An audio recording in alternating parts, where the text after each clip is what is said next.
জয় নিতাই, জয় গৌর, জয় রাধেশ্যাম। সুধী প্রিয় ভক্তবৃন্দ, ভগবান শ্রীকৃষ্ণের মুখনিসৃত বাণী শ্রীমদ্ ভগবদ্ গীতার মাহাত্ম্য বিভিন্ন মহাজন কর্তৃক কীর্তন করা হয়েছিল। দেবাদিদেব মহাদেব পদ্মপুরাণে শ্রীমদ্ ভগবদ্ গীতার মাহাত্ম্য কীর্তন করেছেন।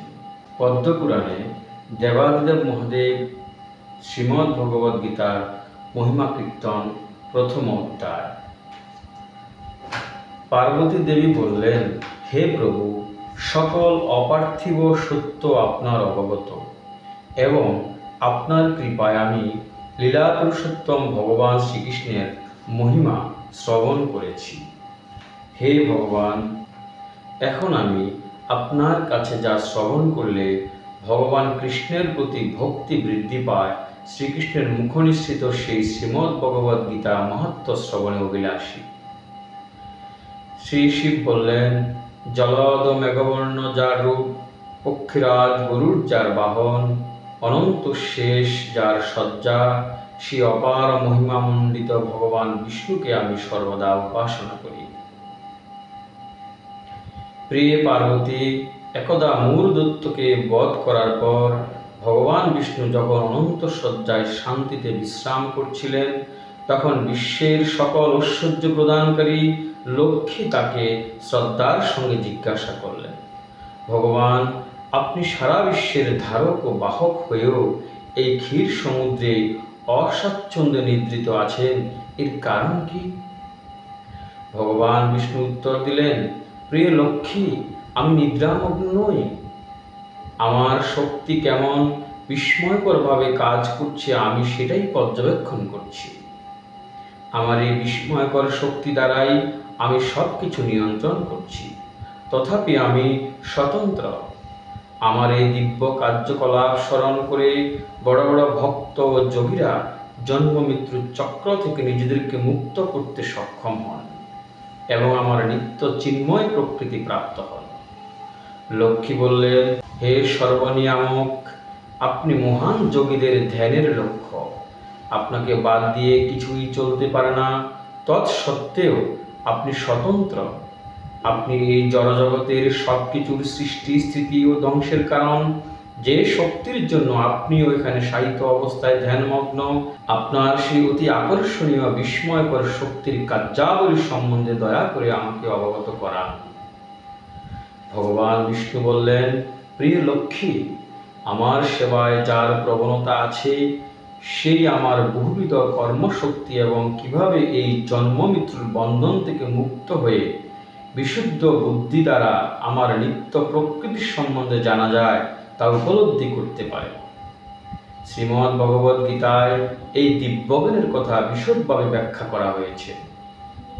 লক্ষ্মীদেবী বললেন, হে প্রিয় প্রভু, আপনি যদি আপনার কর্মশক্তিতে আপনি বিস্ময়াভিভূত এবং সেই শক্তির পরিমাপ করতে সদাই সচেষ্ট, তাহলে ভগবদ্ গীতার পক্ষে আপনার সেই অসীম শক্তির পরিমাপ করা কিভাবে সম্ভব এবং কিভাবে সেই সব অতিক্রম করে আপনার চিন্ময় প্রকৃতি লাভ করা যাবে?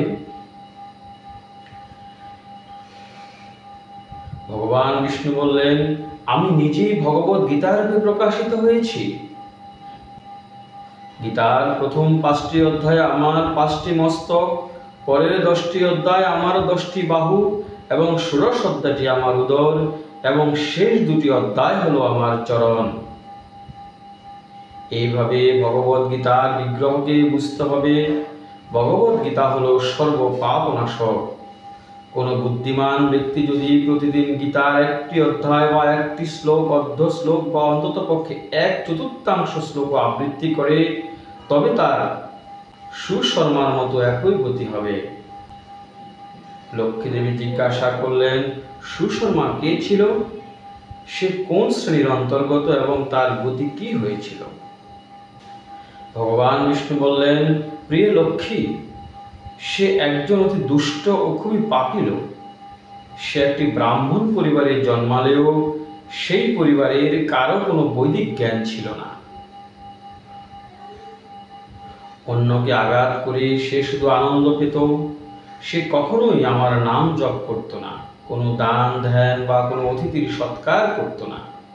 প্রকৃতপক্ষে সে কখনো ধর্মকর্ম সম্পাদন করেনি। জীবিকা নির্বাহের জন্য সে শাক পাতা সংগ্রহ করত এবং সেগুলি বাজারে বিক্রি করত। সে মদ মাংস ভক্ষণ করত। এইভাবে সে জীবন যাপন করত। একদিন সেই নির্বোধ সুশর্মা এক মুনির বাগানে শাক পাতা সংগ্রহ করতে গেলে এক সর্প তাকে দংশন করে। সে মারা যায়। মৃত্যুর পর তাকে বিভিন্ন নরকে নিক্ষেপ করা হয়। সেখানে সে বহুদিন বহু কষ্ট ভোগ করে। তারপর সে একটি ষাঁড় দেহ প্রাপ্ত হয়। সেখানে সে বহুদিন বহু কষ্ট ভোগ করে। একজন খোঁড়া লোক সে ষাঁড়টি কিনে তার কাজে লাগায়। প্রায় 7-8 বছর সে খুবই ভারী ভারী বোঝা বহন করে। একদিন খোঁড়া লোকটি তার ষাঁড়ের পিঠে খুব ভারী বোঝা চাপালো। ষাঁড়টিকে দ্রুত হাঁটতে সে বাধ্য করায় হঠাৎ করে ষাঁড়টি পড়ে গিয়ে অজ্ঞান হয়ে গেল। অনেক লোক ঘটনাটি দেখতে জড়ো হলো। ষাঁড়ের জন্য দুঃখ প্রকাশ করে এক ধার্মিক ব্যক্তি তার কিছু ধর্মকর্মের ফল ষাঁড়টিকে দান করল। সেই দেখে দাঁড়িয়ে থাকা অন্য লোকেরা তাদের ধর্মকর্মের কথা স্মরণ করতে শুরু করে দিল এবং তাদের কিছু পুণ্য ফল ষাঁড়টিকে দান করল। সেই ভিড়ের মধ্যে একজন বেশ্যাও ছিল। সে কখনো কোনো পুণ্য কাজ করছে বলে জানত না, কিন্তু প্রত্যেকেই ষাঁড়ের প্রতি তাদের পুণ্যফল প্রদান করতে দেখে কখনো যদি সে কোনো পুণ্য কর্ম করে থাকে তবে তার সেই ফল সেও ষাঁড়টিকে অর্পণ করল। এরপর ষাঁড়টি মারা গেল। পিতৃ দেবতা যমরাজের আলয়ে তাকে নিয়ে আসলো। সেখানে যমরাজ তাকে জানালো, বেশ্যাটি তার পুণ্য ফল তোমাকে দান করায় তুমি এখন পূর্বকৃত পাপকর্মের প্রতিক্রিয়া থেকে মুক্ত। এরপর তার বৈদিক সংস্কৃতি সম্পন্ন ব্রাহ্মণ পরিবারে জন্ম হলো। পূর্ব জীবনের কথা সে স্মরণ করতে পারত। অনেক দিন পর তার নারকীয় অবস্থা থেকে মুক্তির কারণ যে বেশ্যাটি তাকে খুঁজে বার করতে মনস্থ করল। খুঁজে পাওয়ার পর বেশ্যাটির কাছে সে তার পরিচয় দান করে তাকে জিজ্ঞাসা করল, কি এমন পুণ্য কাজ তুমি করেছিলে যার ফল আমাকে আমার নারকীয় অবস্থা থেকে মুক্তি দিয়েছে? বেশ্যাটি উত্তর করল, হে মহাশয়, এই খাঁচার মধ্যে একটি তোতা পাখি আছে। সে রোজ কিছু আবৃত্তি করে। তার সে আবৃত্তি শুনে আমার মন সম্পূর্ণ বিশুদ্ধ হয়েছে। সে আবৃত্তি শোনার ফল আমি তোমাকে দিয়েছি। এরপর উভয়ে গেল সেই তোতা পাখিটির আবৃত্তি শোনার জন্য। তখন তোতা পাখিটি তার পূর্ব জীবনের কথা স্মরণ করে তার ইতিহাস শুরু করল। সে বলল, পূর্ব জীবনে আমি এক পণ্ডিত ব্রাহ্মণ ছিলাম, কিন্তু অহংকার বশত আমি অন্য সকল পণ্ডিত ব্যক্তিদের বিদ্রুপ করতাম। আমি খুব ঈর্ষাপরায়ণও ছিলাম। মৃত্যুর পর বহু নরকে নিক্ষিপ্ত হয়ে দীর্ঘকাল যন্ত্রণা ভোগের পর এই পাখি দেহ লাভ করেছি। আমার অতীত পাপ কাজের জন্য শৈশবেই আমার পিতামাতার মৃত্যু হয়। একদিন যখন আমি তপ্ত বালির উপর কোনো সংরক্ষণ ছাড়াই পড়েছিলাম, তখন কতিপয় ঋষি আমাকে দেখতে পান। আমাকে তারা তাদের আশ্রমে নিয়ে গিয়ে একটি খাঁচার মধ্যে রেখে দেন। সেখানে ঋষিদের ছেলেমেয়েরা শ্রীমদ্ ভগবদ্ গীতার প্রথম অধ্যায়ের আবৃত্তি শিখছিল। তারা শ্লোকগুলি বারবার আবৃত্তি করছিল। আমিও তাদের সঙ্গে বারবার শ্লোকগুলি আবৃত্তি করা শুরু করলাম। অল্পকাল পরেই এক তস্কর সেখান থেকে আমাকে অপহরণ করে এই ধর্মপরায়ণা মহিলার কাছে বিক্রি করে দেয়। ভগবান বিষ্ণু বলতে লাগলেন, ভগবদ্ গীতার প্রথম অধ্যায় আবৃত্তি করে তোতা পাখিটি সম্পূর্ণরূপে শুদ্ধ হয়েছিল। আবৃত্তি শুনে সে বেশ্যাটিও পূর্ণরূপে পরিশুদ্ধ হয়। তার আবৃত্তি শোনার কিছু পুণ্য ফল লাভ করে সুশর্মাও সম্পূর্ণরূপে বিশুদ্ধ হয়ে গেল।